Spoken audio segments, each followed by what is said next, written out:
और दोस्तों, महिला तूफान चैनल में आप लोगों का बहुत बहुत स्वागत है। दोस्तों, चैत्र नवरात्र की जानकारी शेयर करने जा रही हूँ मैं इस वीडियो में।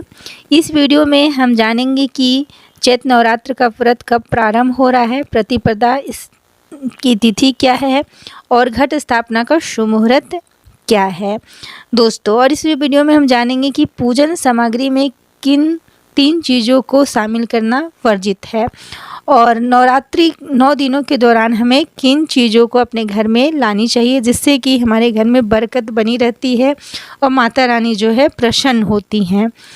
तो दोस्तों, आज की वीडियो बहुत ही यूजफुल होने वाली है, तो शुरू से अंत तक बने रहिए। और आज की वीडियो में पूजन की सामग्री भी बताऊंगी कि कलश की स्थापना में आपको पूजन की सामग्री में क्या लेनी है और हरे ज्वार होते हैं उसे कैसे उगाना चाहिए, क्योंकि ये बहुत लोगों की समस्या है कि हरे जो ज्वार है वो बालू में उगाएं या किसी पात्र में उगाएं, या अगर कोई पात्र नहीं है तो हम ज़मीन पे ही उगा लें। तो दोस्तों, आप पात्र में भी उगा सकते हैं और अगर आपके पास पात्र नहीं है तो आप ज़मीन पे जहाँ स्थापना किए हैं, कलश की स्थापना करें, वहाँ भी आप साफ़ सुथरे जगह पे उगा सकते हैं। कहीं कोई दिक्कत पूजा में नहीं है। तो आप इस तरह से हरे ज्वार उगा सकते हैं। और हरे ज्वार कैसे उगाएं तो मैं वीडियो के अंत में ज़रूर बताऊंगी, बहुत सटीक अच्छे से बताऊंगी कि हरे ज्वार आप कैसे आसानी से उगा सकते हैं। तो चलिए आज की वीडियो हम शुरू करते हैं। तो दोस्तों, जैसा कि हम सभी जानते हैं कि 2 अप्रैल से जो चैत्र नवरात्र दुर्गा माँ का जो पूजा हो रहा है वो प्रारंभ हो रहा है, चैत्र नवरात्रि प्रारंभ हो रही है दोस्तों। 2 अप्रैल से लेके 11 अप्रैल तक जो है ये पूजा 9 दिनों की है और इसमें कहीं भी कोई भी दिन क्षय नहीं हो रहा है, लगातार जो है पूजा प्रारंभ रहेगी। तो इस तरह से पूजा करनी है। अब दोस्तों, पूजा का शुभ मुहूर्त मैं बता दूं तो प्रतिपदा जो तिथि है 1 अप्रैल से ही 11:53 से जो है 2 अप्रैल 11:58 तक है। और घट स्थापना का शुभ मुहूर्त क्या है 2 अप्रैल को, तो सुबह 6:10 से 8:37 तक है। इसी बीच आपको कलश की स्थापना, घट की स्थापना कर लेनी है। और दोस्तों, किसी कारणवश से लेट हो जाता है तो दोपहर में भी आप जो है अभिजीत मुहूर्त में भी जो है 12 बजे से 12:50 के बीच में आप कर सकते हैं, कहीं कोई दिक्कत नहीं है। तो इस तरह से आप कलश की स्थापना करें। अब है दोस्तों 2 अप्रैल को जो है नवरात्र का प्रथम दिन है, तो इस दिन आप शैलपुत्री माता की पूजा करें। और 3 अप्रैल को ब्रह्मचारिणी माता की, 4 अप्रैल को चंद्रघंटा माता की, 5 अप्रैल को आप जो है कुष्मांडा माता की पूजा करें। 5 अप्रैल को विनायक चतुर्थी का भी। अब 6 अप्रैल को आप स्कंद माता की पूजा करें, षष्ठी का दिन है। 7 अप्रैल को आप कात्यायनी माता की पूजा करें, 7वीं है। और 8 अप्रैल को जो है आप महाकालरात्रि माता की पूजा करें। 9 अप्रैल को महागौरी अन्नपूर्णा माता की आप पूजा करें। और रामनवमी 10 अप्रैल को रामनवमी भी है और नवमी का दिन भी है, दुर्गा माँ का दिन है। इस दिन आप जो है कुंवारी कन्याओं को खिलाएं और अपना व्रत जो है आप खोल सकती हैं।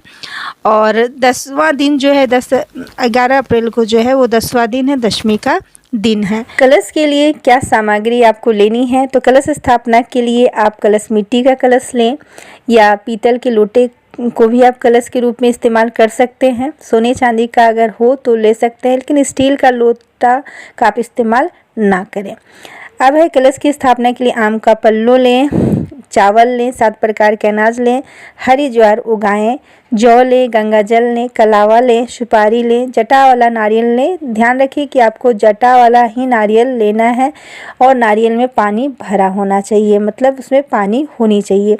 फूल, फल, मिठाई लें, लाल कपड़ा लें, पार्टी पर लाल कपड़ा बिछाएं, स्वास्तिक बनाएं। चावल से ही आप स्वास्तिक बना लें और कलश पर भी स्वास्तिक बनाएं। और कलश के ऊपर रखने के लिए साबुत सुपारी लें, लौंग, इलायची, हल्दी की गांठ लें, पैसा सिक्का लें। उसके बाद आप आह्वान करें, धूप दीप जलाकर, दीपक जलाकर आप पूजा पाठ करें। बहुत सारे लोग जो होते हैं 9 दिन उपवास रखते हैं, बहुत सारे लोग नहीं भी रखते हैं। और बहुत सारे लोग जो होते हैं जिनकी जैसी श्रद्धा है वैसे भक्ति करते हैं, अखंड ज्योति जलाते हैं।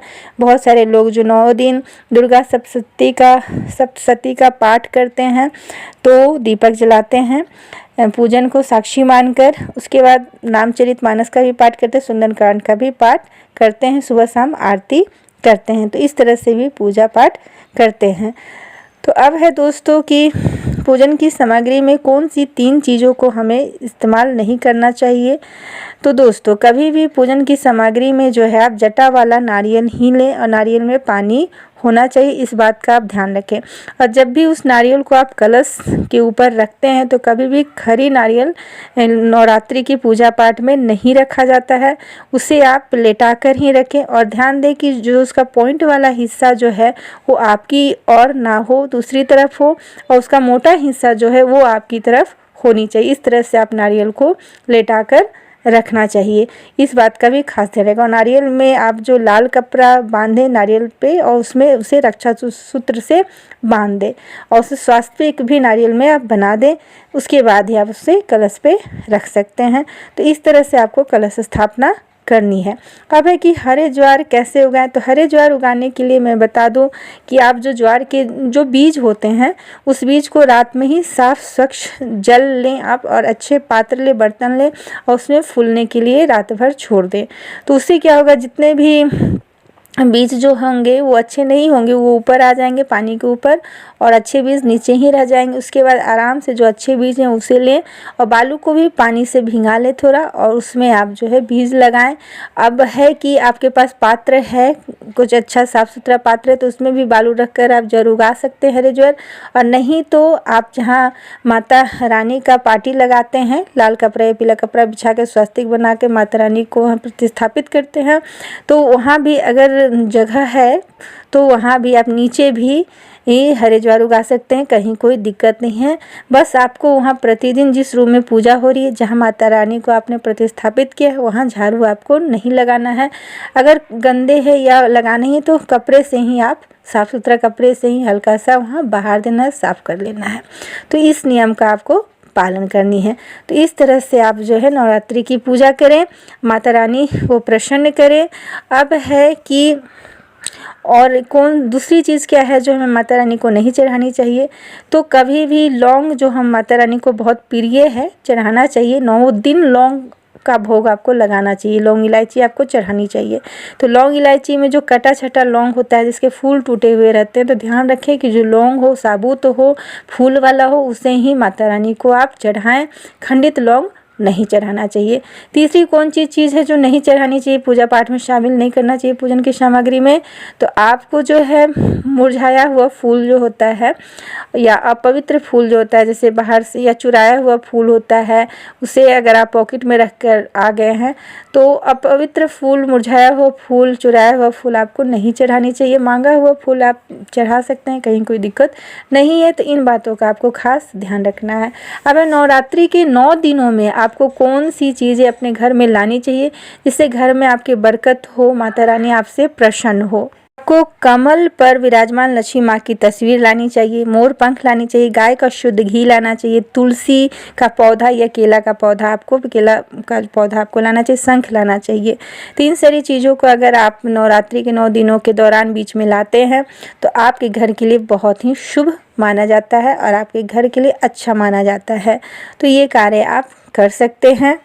तो 168 साल के बाद नवरात्रि पर ये महासंयोग का समय बन रहा है, जिसमें ग्रहों के अच्छे होने के कारण नवरात्रि फलदायी होगी।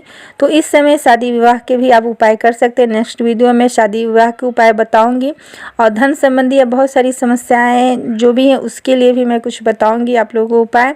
और माता रानी को कौन सी एक चीज़ हम जो जहाँ माता रानी का मंदिर में पूजा होता है, प्राण प्रतिष्ठा जहाँ उनका होता है, वहाँ आप चढ़ाएँ। और घर में भी तो आपको उससे क्या फ़ायदा, कौन सी एक चीज़ चढ़ानी चाहिए, ये भी मैं नेक्स्ट वीडियो में आपको ज़रूर बताऊंगी।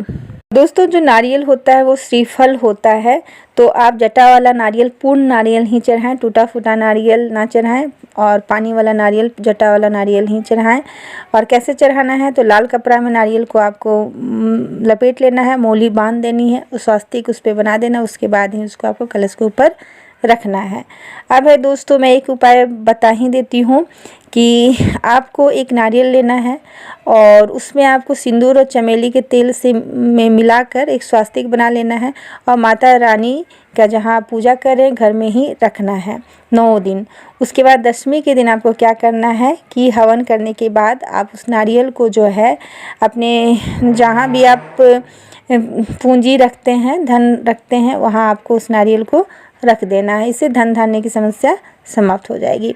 और दोस्तों, आप चाहें तो सिंपल ही एक नारियल लें और उसमें उसे लाल कपड़े से लपेट दें और माता रानी के चरणों में रख दें और आपकी जो भी मनोकामना हो उसे आप माता रानी के सामने प्रार्थना करें। और उसके बाद उसे भी जब पूजा 9 दिन की हो जाती है, 10वीं के दिन हवन इत्यादि जब पूजा कार्यक्रम समाप्त हो जाता है तो उसे बहते पानी में, नदी में आप जो है स्वच्छ बहते हुए पानी में, नदी में प्रवाहित कर दें। इससे आपका दुख संकट जो है वो घर से हवा की तरह उड़ जाता है, बह जाता है, चला जाता है। तो इन सभी बातों का खास ध्यान रखना है दोस्तों। आज भी हम जीवन जीते हैं तो इसमें पूजा पाठ का विशेष महत्व होता है। बहुत मेहनत करते रह जाते, सफलता नहीं मिलती है, लेकिन जिसके ऊपर माँ का हाथ हो, माँ शेरों वाली का हाथ हो, तो फिर उसका कोई क्या बिगाड़ सकता है। वो अपने आप में ही बलवान हो जाता है, भाग्य उदय हो जाते हैं। तो माता रानी का जो 9 दिन, माता रानी जो चैत्र नवरात्रि है या नवरात्रि होती है, तो जब माता रानी हमारे घर में आती हैं तो उनका अगर हम अच्छे से पूजा पाठ करें, उनको प्रसन्न कर ले, तो और हमें जीवन में क्या चाहिए। तो दोस्तों, इन बातों का आप खास ध्यान रखें। आज की वीडियो में इतना ही। वीडियो अच्छी लगी हो तो लाइक करें, शेयर करें, कमेंट करें, मेरे चैनल बनाए तो सब्सक्राइब करें। दोस्तों, मेरे चैनल पर आपको रिलेशनशिप की वीडियो, पूजा पाठ की वीडियो हमेशा मिलती ही रहेगी। और जितने भी टीनेजर गर्ल्स हैं उनके लिए भी मैं उन्हें, जो भी टीनेजर गर्ल्स से गुमराह होती हैं या उन्हें मैं अच्छे मार्ग दिखाने के लिए, उनके लिए भी मैं वीडियो बनाने के प्रयास करते रहती हूँ। तो धन्यवाद।